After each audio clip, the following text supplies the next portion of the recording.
նախագահ Արմեն Աշոտյանի հետ։ Պարոն Աշոտյան, սկսենք օրակարգային վերջին հարցից։ Հիմա Արցախի ներկայացուցչությունում ինչ-որ քննչական գործողություններ են, որոնք շատ պատահականորեն զուգադիպել են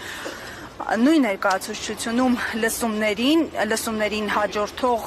շրջանին, ինչ սպասել, ինչ են փնտրում, ում են փնտրում, ինչ են ուզում։ Ակնհայտ է, որ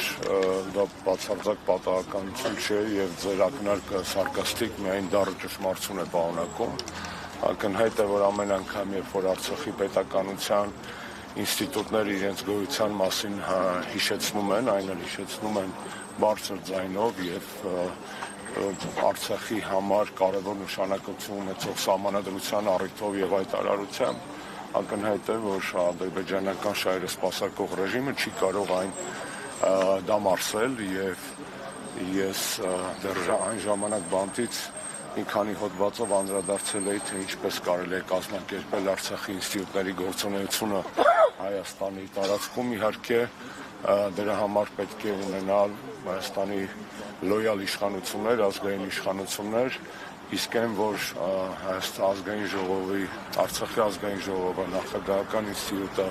Արցախի բոլոր պետական կառույցները դրանք ազգային հարստություն են հիմա եւ Արցախի պետականության սերմեր են, ծիլերն են այդ ԴՆԹ-ի օրինակն է, որից կարելի է հետո նորից պատե զարգացումների եւ պատե իրավիճակի պարագայում վերակառուցել եւ վերականգնել Արցախահայության ինքնուրույն ապրելու միտված ինստիտուտները, ակնհայտ է, որ Նիկոլ ամեն ինչ անել է, որպեսզի ոչնչացնի պետականության այդ վերջին ԴՆԹ-ները,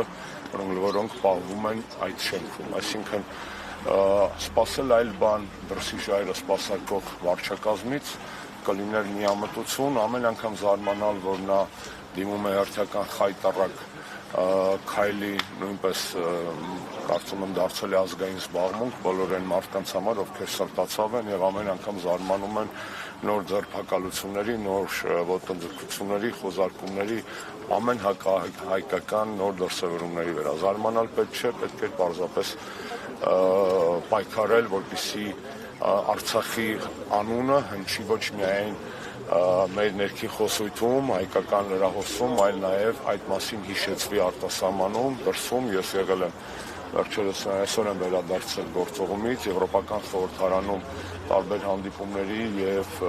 քննարկումների ժամանակ խոսել ենք ոչ միայն Արցախի ռազմաքաղաքական ղեկավարության պատանդառության մասին Բաքվում, այլ Արցախահայության իրավունքների մասին, որոնք այո այսօր գուցե չեն դրվում որպես ինքնորոշման իրավունքի խնդիր, որովհետև այնքան է հետ նահանջել Արցախյան խնդիրը Նիկոլ Փաշինյանի ծանր եւ դավաճանական ձեռամբ, որ այսօր մենք խոսում ենք շատ ավելի պարզ բաների մասին, պրիմիտիվ իրավունքների մասին, վերադարձի իրավունք, նյութական իրավունքներ, հոգեվոր մշակութային ժառանգության պահպանման իրավունք, մի խոսքով դատապարտելի է, խայտառակություն է պատկերացնել այսպիսի բան Հայաստանում որևէ պարագայում, դա իհարկանում խելագարության հասցնող իրականություն է, բայց խելագարվել չի կարելի, պետք է հավաք եւ զգոն մնալ ու հասկանալ, որ ամեն ինչ չէ, որ կորսված է եւ կան բաներ, որոնք կարելի է հետ բերել։ Պարոն Աշոտյան, այս ամեն ինչին զուգահեռ եւ զուգընթաց Նիկոլ Փաշինյանը այսօր մեկ այլ խնդրահարույց հայտարարությամբ է հանդես եկել հենց միջազգային հանրության, միջազգային մամուլի ներկայությամբ, նշելով, որ Բաքվին ուղիղ առաջարկ է անում զուգահեռաբար փակել եւ Արևմտյան Ադրբեջանի եւ Լեռնային Ղարաբաղի հայերի վերադարձի թեման, նշելով, որ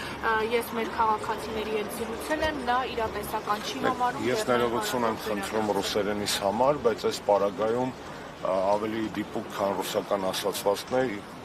դժվար է ասել,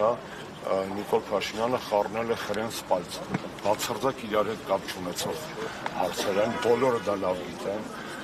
ժամանակին խորհրդային Հայաստանում ապրող ադրբեջանցիների հետ կապված զուգահեռ հարց է Ադրբեջանի ներկայիս տարածքում ապրող հայության հարցը, Լեռնային Ղարաբաղից անկախ, որովհետև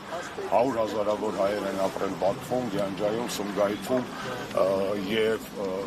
զուգահեռներ անցկացնել Լեռնային Ղարաբաղի հայության եւ այստեղ երբեմնի ապրած ադրբեջանցիների միջեւ, ու պարզապես խայտառակություն է։ Պարզ չէ, որ ինքը դա հասկանում է։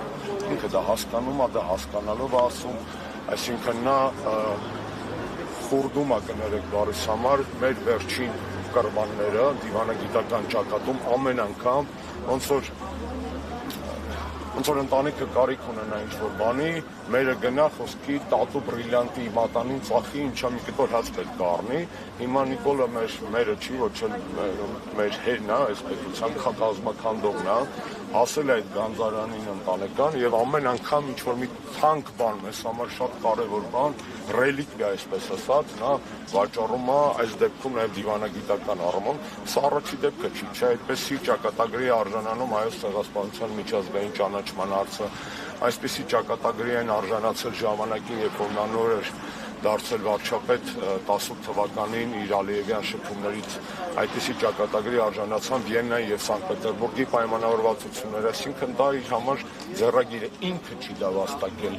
եւ շատ հեշտությամբ վաճառում է այս դեպքում մեր դիվանագիտական գանձարանից հերթական անգամ մի հարց, որ իրենը չէ, իրեն չի վերաբերում, իսկ ում որ վերաբերում է, այդ մարդիկ ունեն իրենց իրավունքները եւ ոչ մի Նիկոլ Փաշինյան, ոչ մի Հայաստանի վարչապետ կապ չունի, անգամ անազգանուն այստեղ չի կարող խոսել արցախահայության իրավունքների աճուրդի մասին, տիմնե յացիպ, այսինքն այն էլ տիմնեն լրիվ ուրիշ է, յացիպեն լրիվ ուրիշ է, բացարձակ իրար հետ կապ չունեցող թեմաներ են։ Նա գիտի ինչ է անում, նա փորձում է պարզապես Ալիևին խախանդացնելու համար վաճառել այդ վերջին մի քանի կռվանը, որ գոյություն ունի հայկական դիվանագիտական գանձարանում։ Պարոն Աշոտյան, ամեն դեպքում պնդումներ են հնչում, որ այս ամենը արվում է խաղաղության համար եւ որ այս ընթացքում, երբ մեկնարկել է խաղաղության process-ը, այսպես կոչված սահմանին կրակոց չի հնչել, թշնամու գնդակից զոհ չենք ունեցել եւ հետեւաբար պետք է ամեն գնով հասնել այսպես խաղաղության գործընթացի եւ օբյեկտիվորեն խաղաղության գործընթացին փաստացի խոչընդոտում է արցախցիների հայտարարությունները, արցախցիների ակտիվությունը։ Հիմա մենք ունենք իսկապես իրավիճակ, որ հնարավորություն կտա ապագայում այսպես թեկուզ երազել Արցախի հավաքական վերադարձի մասին։ Նախ առաջինը քաղաքական դիվանագիտական զինանոցից այդ հարցը չի կարելի հանել, Արցախի հարցը լուծված չէ, դա ոչ միայն այնպես պնդումա, կենացա, հայրենասիրությունա, պաթոսա, դա եվրոպացի, ամերիկացի, ռուսաստանցի դիվանագիտների հայտարարություններն են, անգամ 44 օրյա պատերազմից հետո։ Միջազգային իրավունք, հասկանալի է, միջազգային իրավունքի տեսակետից իրանք այդպիսի լուծումներ տալ չեն կարող, որովհետև այդ իրավունքները անքակտելի են, այդ իրավունքները ֆունդամենտալ են, ունիվերսալ են, եւ ինչ որ մեկի կամաճուկից կախված չեն կամ քաղաքական որոշումից։ Վատա որ Մինսկի խումբը լուծարվեց, վատա որ Նիկոլ Փաշինյանին չկարողացան կառուցել այն ժամկետում, որը թույլ կտար պահպանել եւ չգալ Ադրբեջանի հետ այդ խայտառակ կոնսենսուսի, Բայց մյուս կողմից Մինսկի խմբի չգոյությունը չի նշանակում Արցախի հարցի փակում։ Արցախի հարցը կար, Մինսկի խումբը չկար։ Չէ՞ որ Մինսկի խումբը ստեղծվել է ի արձագանք հարցի, ի արձագանք կոնֆլիկտի։ Հիմա որ Մինսկի խումբը չկա, չի նշանակում Արցախի հարցը փակվել է։ Կամ կարող է փակված համարել ոչ միջազգային իրավունքի տեսակետից, ոչ ռեալ պոլիտիկի տեսակետից այդ հարցը փակված համարվել չի կարող։ Դուք սկսեցիք ձեր հարցադրումը կներեք հիշեցնեք, որ առաջին նախադասը խաղաղության գործընթաց, սահմանին կրակոց չկա։ Սահմանին կրակոց չկա միֆը կամ հեքիաթը կներես մենք 18-ին էլ ենք լսել, հիշում եք, գնաց եկավ Ալիևը Դուշանբեում Սիլիբիլի արին, եկան ասին չի կրակում ուղիղ, գիծ ենք հաստատել, նա կառուցողական է, մենք չպետք է իրար համար դիվանագիտական թակարդներ ստեղծենք, դա իր սա հայտարարություններն է 18-19 թվականին, ինչով դա հավաքվեց, վիճղարի հրեշավոր պատերազմով զոհերով, որոնց սպիները առեսօր ոչ միայն իրենց ծանողների ընտանիքների, այլ նաև նորմալ հայի մոտ այդ սպիները չի կարող, այդ վերքերը սպիացած չեն։ Խաղաղություն կարելի կոչել են ինչ-որ կատարվում է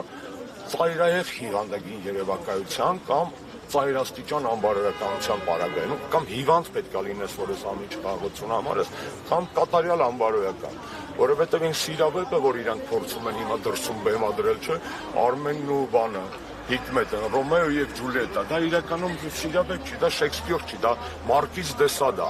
դա սադոմազոխիզմ է, որովհետև խաղաղության կարելի է հասնել մի պարագայում, երբ որ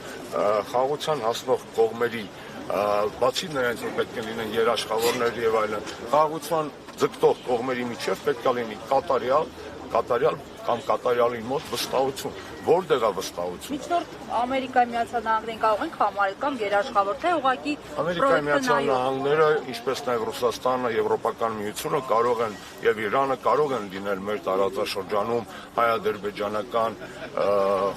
կարգավորման, այսպես ասած, երաշխավորներ, եթե այդ հարցը ինստիտուցիոնալ ձևով դրվի։ Այս պայմանությամբ Ամերիկայի Միացյալ Նահանգների առջև դրվել է մեկ հարց՝ տնտեսական պրոյեկտ։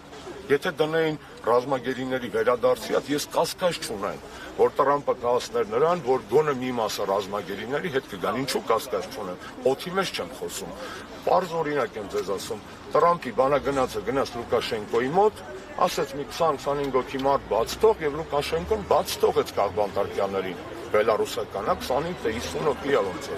Հիմա բաց է թողել։ Այսինքն այդ հարցը եթե դրվել Տրամպի առջև հայկական դիվանագիտության կողմից, ես վստահ եմ, որ այդ մարդը կլուծել այդ հարցը, լինելով այս պայդրության քրիստոնեության թիվ 1 համաշխարհային պաշտպանը կամ համենայն դեպս այդպիսի իմիջ կամ դիրքավորում որդեգրելով։ Կներեք։